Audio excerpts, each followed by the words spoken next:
jioni ya leo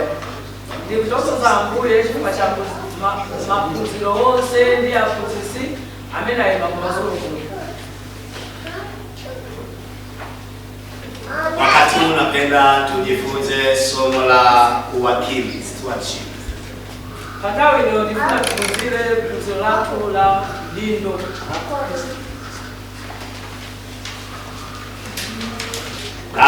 Tukiangalia katika Biblia,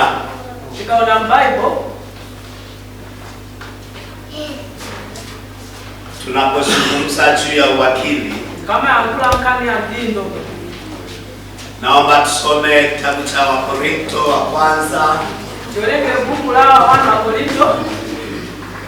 sura ya 4 chapter 4 mstari wa kwanza na wa pili. Verse 1 mpaka 2. Aliyepata anaweza kusoma. Biblia inasema, Bible inena kuti mtu na atuhesabu hivi, mtu tuwelenga kuwa tu watumishi wa Kristo, Mungu tuona kutifenda ndi atumiki amru na mawakili wa siri za Mungu. Ndi andindo that is ndindo what is za ufumu wa Mungu inayohitajika katika uwakili. Tumekufunikira kwa ndindo yo, ndiyo mtu aonekane kuwa mwaminifu. Mtu akala kupeleka. Hivi ndivyo Biblia inasema. Bible dependent yangu. Katika tafsiri ya kawaida ya kidunia na matangazo ya muziki la pasi ambayo inaweza kutafsiriwa maeneo yote. Mena hata kutaka uzira madela ose. Neno wakili linaweza kutafsiriwa kama taaluma. Ndindo hata jitokana ngati ni Mungu alina lake. Naweza kutafsiriwa kama mwanasheria. Jitokana ngati mtu jawama la mulo. Lakini tafsiri ya kibiblia tunaposoma juu ya uwakili, tikawalenga Bible kani ya ndindo, tunazungumza juu ya mtu kukabidhiwa mali au vitu na Mungu. Tikaona kantauza kuti ndi mtu amena pasidwa zintu au chuma ndi Mungu. Katika lugha nyingine inatafsiri kwamba uwakili kibiblia ni manager. Hawa sina tikawalenga Bible ama kana ngati manager au msimamizi. Kapenda mtu wao inilira wa vitu ambavyo Mungu ameviweka katikati yetu. Wazindu zipende Mungu azika pakati patu.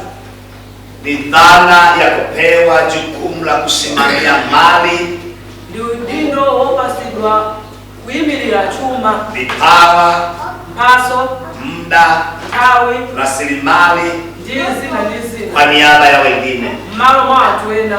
Hii ndio tafsiri rahisi ya kibiblia. Tikaona matangazo asimple Bible ndio katika Zaburi ya 24 tikawenga Masalimo 24 mstari wa kwanza kama verse 1 Biblia inasema, Bible tunena kuti nchi na vyote vijazavyo ni mali ya Bwana. Ziko ndizi na zili zose zimeneza ni chuma cha Mungu. Dunia na wote wakao ndani yake. Ziko ndia mtu wose amena ukala mziko. Vitu vyote ambavyo tunaviona na tulivyo navyo, chili chose chimechi kuchiona ndiposo tilinazo, Biblia inasema ni mali ya Bwana. Bible kuna kuti chili chose ndi chuma cha Mungu. Hata sisi wenyewe ni mali ya Bwana. Efeso ni chuma cha Mungu. Na kwa sababu hakuna kitu ambacho ni cha kwetu wenyewe, balite chintu chimene fendi chatu, ila tumepewa uwakili na Bwana kumatapasi na udindo hoya nganira ndi ili kusimamia vile Mungu ameweka katikati yetu, kutifeo tionesese ndiku yanga nila zimene zitu, ili kusimamia yale ambayo Mungu ametupa, kutifetimirire kwa zitu zimene takusidwa ndi Mungu. Na zipo aina nyingi za uwakili, bali zitu za mbili au usimamizi kuimirira ambao Mungu ametupatia. Udindo mena Mungu atipasa ifeo. Uko uwakili wa mtu kwa Mungu, uli udindo wa mtu kwa Mungu wake. Uko uwakili wa mali zetu kwa Mungu, bali udindo wa chuma kwa Mungu watu. Naomba tusome Mithali sura 3 mstari wa 9 mpaka wa 10. Tukalenga Mnyambo chapter 3 chapter 3 verse 9 to 10. Aliyepata anaweza kusoma. Mnyambo chapter 3 verse 9 to 10. Biblia inasema, Bible tunena kuti mheshimu Bwana kwa mali yako lemekezana mbuye ndi chuma chanu na kwa malimbuko ya mazao yako, ndi chokolola choyamba, ndipo ghala zako zitakapojazwa kwa wingi, ndiponso kopwe zanu zizazaza, na mashinikizo yako yatakapofurika divai mpya. ndi china chilichonse chisefukira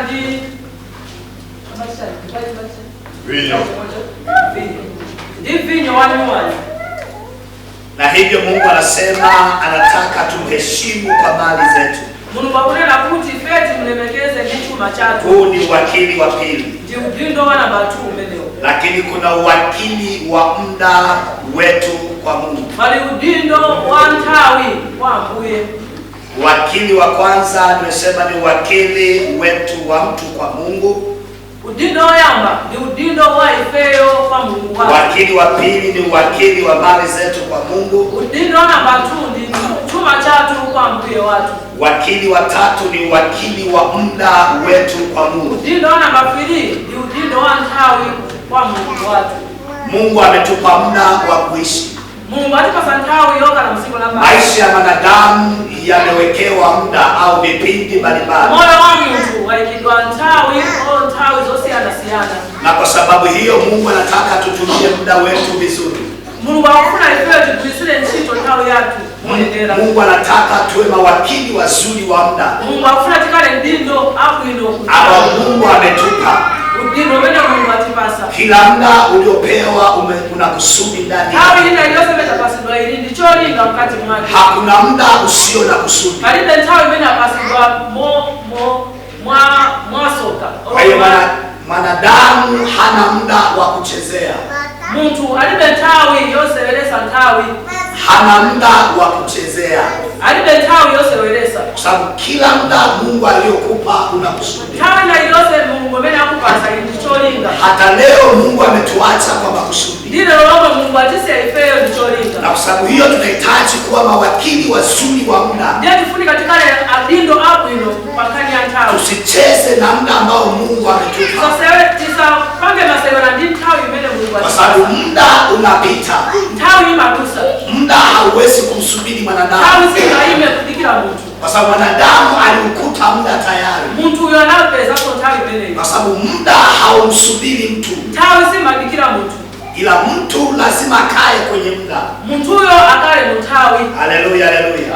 Amen. Kwa lazima tujifunze kutumia au kutunza muda tuliopewa na Bwana. Tipunzire ukala ndi nthawi imene tapasidwa. Lazima tuwe mawakili wazuri kwenye muda. Tikale andindo abwino kukuza na ndi nthawi. Mhubiri sura ya 3 mstari wa 1 na wa 2. Mhubiri sura ya 3 mstari wa 1 na wa 2. Mlaliki sura ya 3. Mlaliki chapter 3 verse 1 mpaka 2. Jambo la 4. 34. Tumepewa uwakili wa ndoa. Lazima tuwe mawakili wazuri kwa ndoa zetu. Tikale andindo abwino banja latu. Sababu ndoa zetu pia zimewekewa vipindi. Banja latu apasidwa nthawi. Neno la Mungu linasema katika kitabu cha Waebrania. Bible kunena kuti buku la sura ya 13 mstari wa 4. Chapter 13 verse 4. Ndoa na iheshimiwe na watu wote. Banja ilemekezedwe ndi muntu wina aliyese. Ndoa na iheshimiwe na watu wote. Banja lipasidwe ulemu ndi muntu wina aliyese.